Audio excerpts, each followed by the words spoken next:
Bismillahirrahmanirrahim. Assalamualaikum warahmatullahi wabarakatuh. Alhamdulillah, wassalatu wassalamu ala rasulillah sayyidina wa maulana Muhammadin sallallahu alaihi wasallam ibni abdillah wa ala alihi wa sahbihi wa mawalah, amma ba'd. Salam sejahtera, Om Swastiwastu, Namo Buddhaya. Alhamdulillah, setelah sekian lama enggak upload video di channel YouTube Majelis Ilmu Asror Karomah, begitu banyak email yang masuk yang mempertanyakan kenapa tidak ada kajian-kajian baru lagi yang di-share dari para pecinta Majelis Ilmu Asror Karomah. Sebelumnya saya memohon maaf terlebih dulu karena memang saya ada kesibukan yang lain, jadi saya sedikit terhalang untuk bisa konsisten dalam mengupload video di channel YouTube yang kita cintai bersama, Majelis Ilmu Asror Karomah. Alhamdulillah, baru ada kesempatan lagi pada kesempatan yang berbahagia ini. Hanya sebatas berusaha untuk menjawab pertanyaan yang sudah masuk. Apa itu mursyid? Baik, mursyid itu berasal dari bahasa Arab yang mana diambil dari akar kata arsada yursidu irsadan mursidun, yang artinya adalah pemberi petunjuk. Jadi seorang mursyid itu adalah seorang pembawa petunjuk, seorang pemberi petunjuk kepada para muridnya. Petunjuk dalam hal apa? Lebih dominan petunjuk di sini dalam perkara ruhani, yang mana tujuannya supaya batin para muridnya itu mampu usul, mampu sampai, mampu tembus ke hadiratnya Sang Tuhan Ilahi Robbi. Lah, di sini harus ada petunjuk yang akurat dari seorang mursyid. Di satu sisi, mursyid juga itu sebagai sang murabbir ruh, yakni pembimbing ruhani, karena yang hendak diperjalankan dalam tataran kajian kemursidan itu adalah ruhaninya. Harapannya apa? Supaya bisa sampai kepada makom ma'rifatullah. Untuk mencapai makom tersebut itu dibutuhkan petunjuk sekaligus pembimbingan dari seorang mursyid yang mumpuni dalam hal tersebut. Jadi tugas utama seorang mursyid itu adalah memberi petunjuk dengan memberikan berbagai macam kajian kepada murid-muridnya, yang mana kajian tersebut lebih menekankan pada titik ruhani, karena yang murni bersumber dari Sang Tuhan Ilahi Robbi itu adalah ruhaninya, bukan jasmaninya. Yang berasal dari Sang Tuhan dan harus kembali kepada Sang Tuhan itu adalah ruhani dari para manusia itu sendiri, dari para murid itu sendiri. Lah makanya petunjuk sekaligus pembimbingan yang seorang mursyid berikan kepada para muridnya itu harus lebih cenderung menekankan kepada perkara keruhaniannya di atas ragawi. Karena sasaran tembak kajian dalam tataran kemakrifatan itu adalah kepada perkara ruhaninya. Lah petunjuk yang diberikan oleh sang mursyid kepada para muridnya itu disebut irsyad. Irsyad itu adalah petunjuk yang diberikan oleh sesama manusia. Mursyid itu kan manusia. Lah petunjuk yang diberikan oleh sang mursyid kepada para muridnya itu dinamakan irsyad. Tujuannya apa? Supaya memudahkan para murid itu untuk mendapatkan petunjuk langsung dari sang Tuhan. Lah petunjuk dari sang Tuhan itu disebut hidayah, karena Tuhan di dalam Asmaul Husna-nya itu punya sifat Al-Hadi, yang mana artinya adalah Sang Maha Pemberi Petunjuk. Lah cuman untuk mendapatkan petunjuk yang langsung datangnya dari Sang Tuhan itu tidak mudah. Lah makanya dijembatanilah dengan perantara petunjuk dari sesama manusia. Dalam hal ini mursyid itu. Jadi untuk memudahkan seorang murid mendapatkan al-hadi dari sang Tuhan, itu alangkah lebih baiknya mengawali dirinya terlebih dahulu dengan mencari irsyad dari sang mursyid. Itu arahnya seperti itu.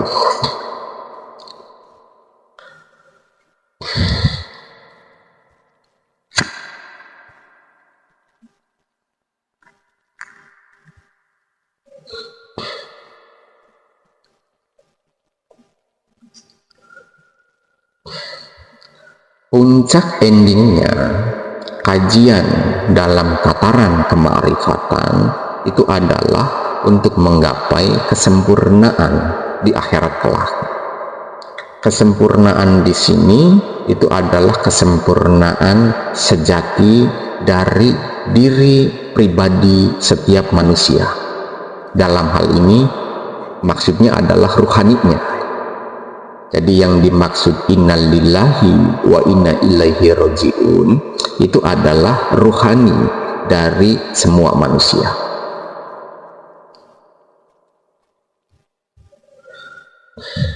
Cuman karena untuk bisa kembali kepada Sang Maha Gusti itu dibutuhkan kebersihan hati, itu dibutuhkan kesucian jiwa.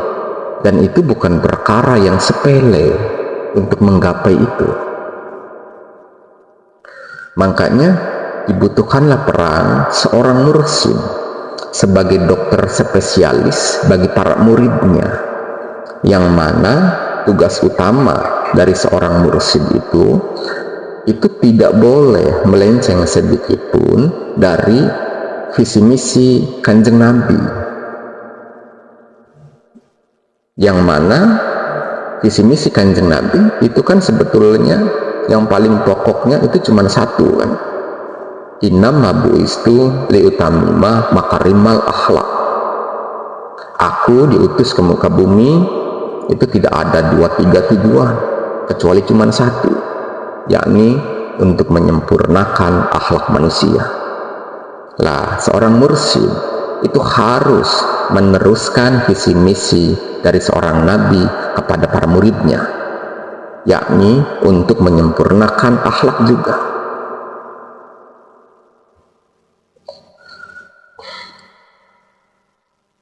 Lah menyempurnakan akhlak di sini seorang mursyid harus mampu membebaskan, harus mampu menyembuhkan ruhani para muridnya dari berbagai macam penyakit yang mengotori kesucian dari ruhani itu sendiri. Tidak bisa dikatakan suci kalau di dalam hatinya masih penuh dengan benci. masih jauh panggang daripada api untuk bisa mendapatkan predikat suci kalau di dalam hatinya masih penuh dengan iri dan ambisi. Tidak bisa dikatakan suci diri seseorang kalau dalam hatinya masih penuh kesombongan, masih penuh ujub dan lain sebagainya. Jadi kesucian itu harus ada penggemblengannya. Tidak cukup hanya sebatas kamu masuk ke dalam kelompokku, nanti kamu saya baiat, setelah itu kamu akan suci dan kamu akan sempurna kembali kepada Sang Maha Pencipta. Oh, tidak semudah itu. Bahkan dalam tataran syariat saja, jangankan untuk bisa masuk ke dalam surga, merasakan harumnya surga saja, itu tidak akan mampu kalau di dalam diri pribadi yang bersangkutan itu masih penuh dengan benci. Lah mursyid itu harus bisa membebaskan jiwa para muridnya dari segala macam kebusukan, dari segala macam keburukan ruhaninya. Jadi seorang mursyid itu dokter spesialis rohani bagi para murid-muridnya. Tidak bisa kita menggapai kesucian hanya sebatas kita kuat riadoh, tetapi tidak ada upaya yang sungguh-sungguh di dalam mengenali jati diri yang sejati. Karena kaidahnya itu kan man arafa nafsa faqad arafa rabbah. Barang siapa yang sudah mampu mengenali hakikat dari jati dirinya yang sejati, maka dia pasti akan mengenali esensi dari Tuhan yang sejati. Jadi harus berawal dari pengenalan akan hakikat diri sendiri. Kalau di dalam diri itu ada hawa nafsu yang harus dikendalikan setiap saat, dan harus digarisbawahi, mursyid itu sangat tidak dibenarkan kalau sebatas bermain amalan kepada para muridnya. Amalin ini nih, nanti kamu akan memiliki keampuhan. Amalin ini nih, nanti kamu akan memiliki kekayaan. Itu sudah menyalahi koridor kode etik kemursidan. Karena seorang mursyid itu kan pada hakikatnya adalah pewaris para nabi. Al ulama warasatul anbiya. Jadi harus sesuai didikannya seperti yang Kanjeng Nabi lakukan terhadap umatnya, terhadap sahabatnya, terhadap murid-muridnya kala itu. Karena secara nggak langsung seorang mursyid itu adalah laksana tour guide.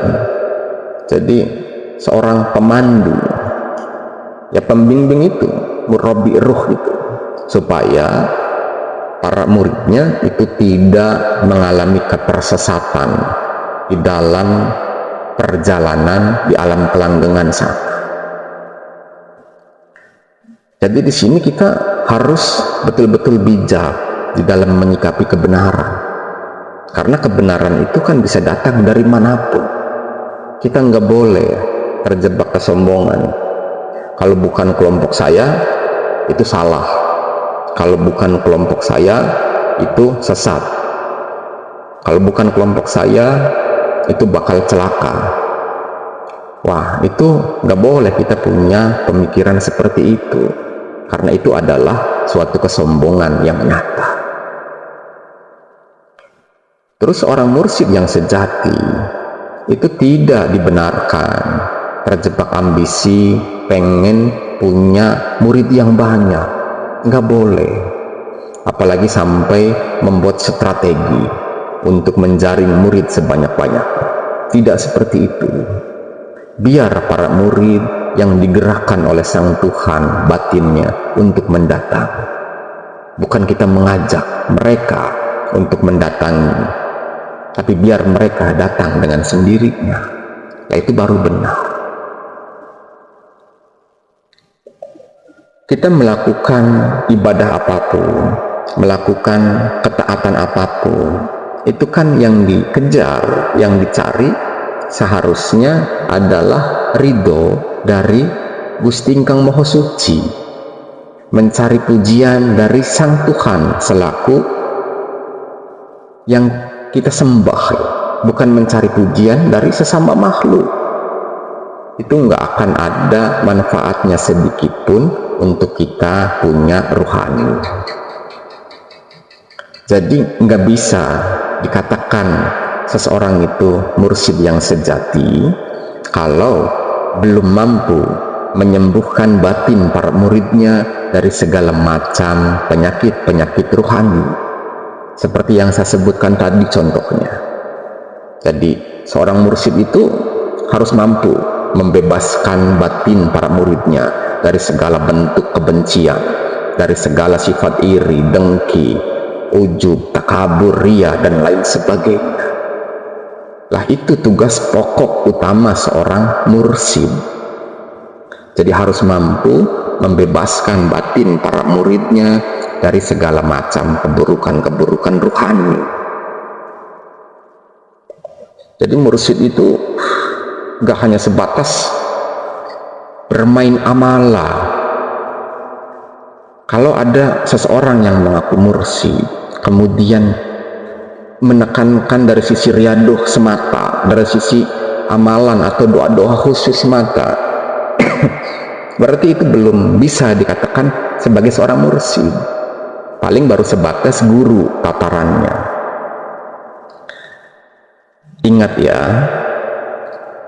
tidak semua guru itu adalah mursyid, namun semua mursyid itu pasti adalah guru. Lah nanti akan saya jelaskan apa sih bedanya antara mursyid dengan guru, biar tidak ada kebimbangan lagi.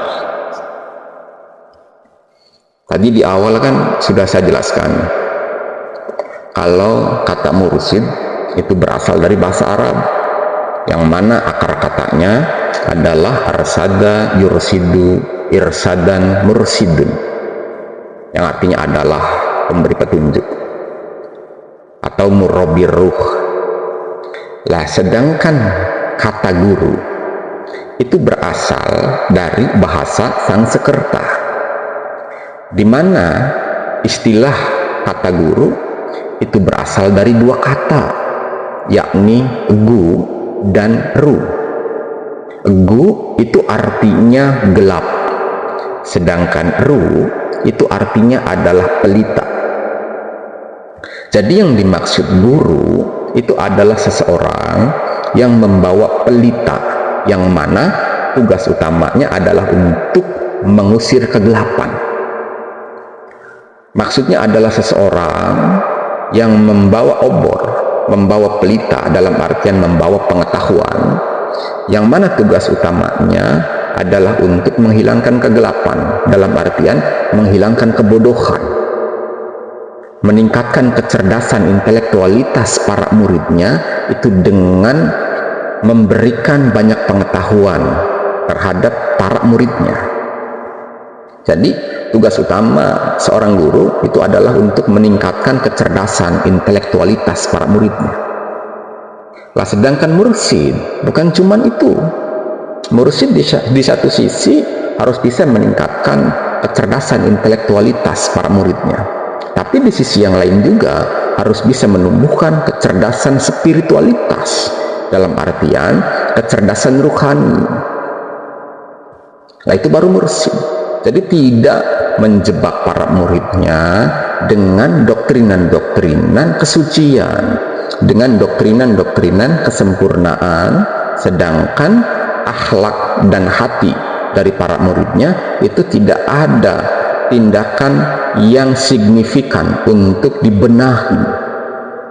muridnya dibiarkan saling membenci, dibiarkan iri hati, dibiarkan mengidap kesombongan, mengidap ujub, mengidap ria. Lah, itu salah. Nggak bisa kesucian itu dicapai hanya sebatas dengan mengandalkan kuatnya riyadhah, mengandalkan ampuhnya doa. Makanya kedudukan ahli ilmu itu jauh lebih utama ketimbang 70 orang ahli ibadah.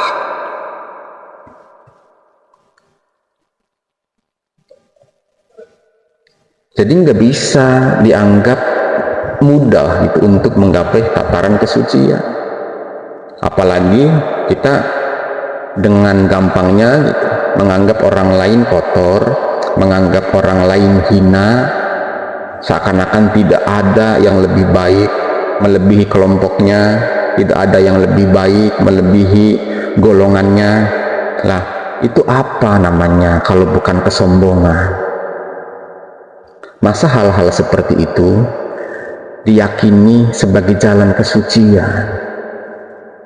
Orang yang betul-betul suci atas didikan seorang mursyid itu mampu mengikis habis, mampu merubah kebencian di dalam hati jadi kasih sayang, kesombongan di dalam hati jadi ketawa dua, rasa iri, rasa dengki di dalam hati jadi lebih menerima kehendak Tuhan. Lah, di saat seorang mursyid mampu merubah murid-muridnya seperti demikian tersebut, itu baru bisa, sekalipun belum 100% ya, baru bisa dikatakan penempuh jalan kesucian.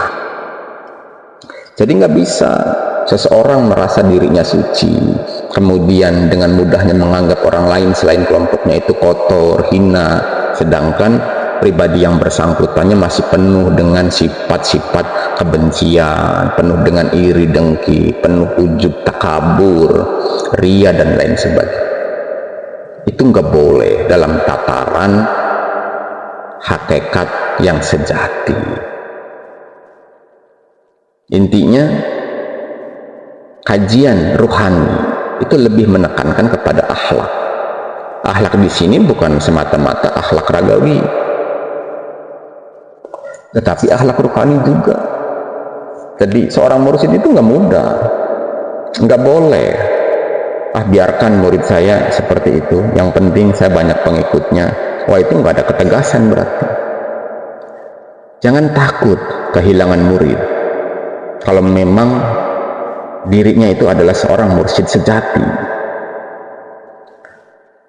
Harus bersikap tegas, objektif. Salah ya salah, salah nggak boleh dibenarkan. Kalau benar juga harus diakui benar, tidak boleh benar disalahkan. Lah, standar salah dan benarnya itu harus berdasarkan kaidah, bukan berdasarkan pola pikir sendiri. Lah, itu baru benar. Bukan semata-mata yang penting saya banyak pengikutnya, biarkan murid saya seperti itu. Wah, itu di hadapan Gusti Ingkang Maha Suci nggak ada poinnya. Karena majelis yang baik di sisi Sang Tuhan itu bukanlah majelis yang punya banyak jamaah, tetapi majelis yang baik di sisi Sang Tuhan itu adalah majelis yang terdiri dari orang-orang yang memiliki kesungguhan untuk mengendalikan, untuk memerangi hawa nafsunya pribadi. Lah, kesemuanya itu dibutuhkan sebuah irsyad, sebuah petunjuk dari seorang mursyid, sekaligus pembimbingannya. Sampai sini bisa dipahami ya oleh semuanya.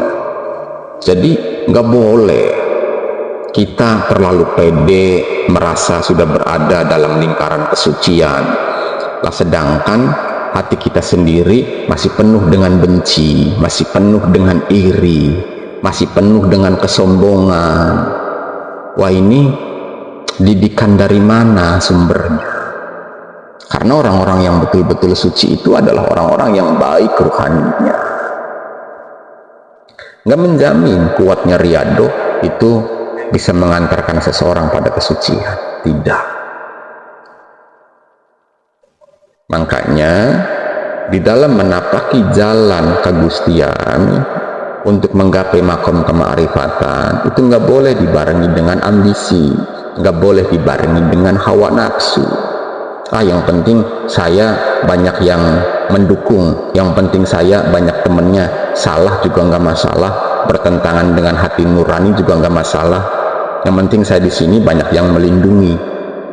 Loh, apa manfaatnya perlindungan dari sesama makhluk? Wong Qur'annya sendiri kan menjelaskan bergabung jin dan manusia untuk melindungi seseorang. Kalau Tuhan hendak mencelakakan seseorang itu, maka perlindungan dari seluruh jin, seluruh manusia itu tidak akan ada manfaatnya. Begitupun sebaliknya, bergabung jin dan manusia untuk mencelakakan seseorang. Tapi kalau Tuhannya hendak melindungi seseorang tersebut, maka upaya untuk mencelakakan seseorang itu tetap akan sia-sia. Jadi semua kuasa ada pada Sang Tuhan. Kenapa kita mencari perlindungan pembelaan dari sesama makhluk? Kenapa sampai rela gitu membantah bahasa sanubari pribadi? Yang penting dapat dukungan dari sesama manusia. Kalau kamu pengen tahu kamu itu benar atau tidak atas langkah hidup, atas kajian yang sedang kamu enyam saat ini, mintalah petunjuk kepada Sang Tuhan. Bukan semata-mata menilai berdasarkan pola pikir pribadi. Mintalah petunjuk kepada Sang Tuhan, lalu dengarkan suara hati terdalam. Insya Allah itu akan akurat jawabannya. Kita nggak boleh merasa paling benar sendiri, karena yang berhak menentukan benar dan salah seseorang itu kan hakikatnya Sang Tuhan. Lantas kenapa kita sampai rela mengorbankan suara nurani terdalam hanya semata-mata karena mengharapkan penilaian dari sesama makhluk?